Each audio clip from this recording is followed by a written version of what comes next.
Hello everyone. Today we are going to talk about mobs. No, not the mob. I mean mobs as in groups of people. Much better. First, let's define a mob simply as a large group. Too often people put a negative connotation on the word mob.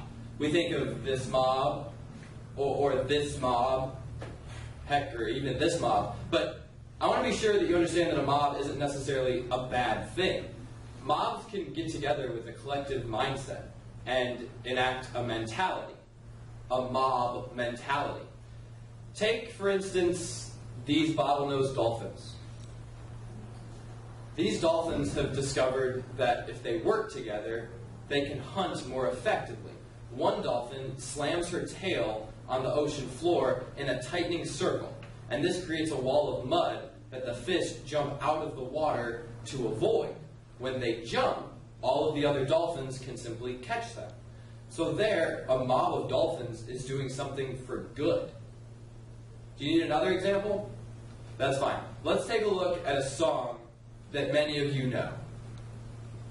We're all in this together.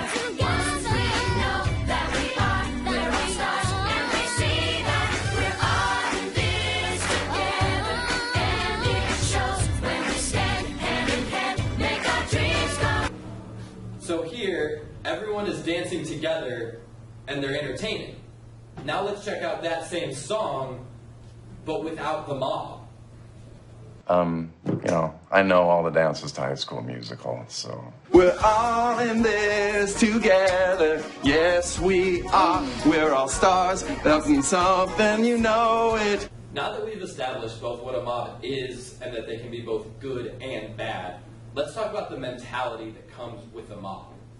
First, people tend to follow what those around them are doing. This is typically because they figure that if several others are doing something, it must be worthwhile, or they wouldn't be doing it. For example, a restaurant that is crowded every night is a sign that the food must be good. This is actually the restaurant from When Harry Met Sally. So now, it's time to talk about the negative examples of mob mentality. Being part of a mob is exciting and powerful. It's what makes you stand up during a sporting event, or for a standing ovation after a play. Thank you, thank you, thank you. You're way too kind. Thank you, thank you. Anyway, you're part of a huge group, and you probably can't be detected individually. You're invisible. This makes people lose their inhibitions and makes decisions that they wouldn't make alone. Take, for example, looting during riots, the Salem witch trials, the Reign of Terror, or even a stampede. While the first few animals are probably running for a reason, the others are simply running because everyone else is running.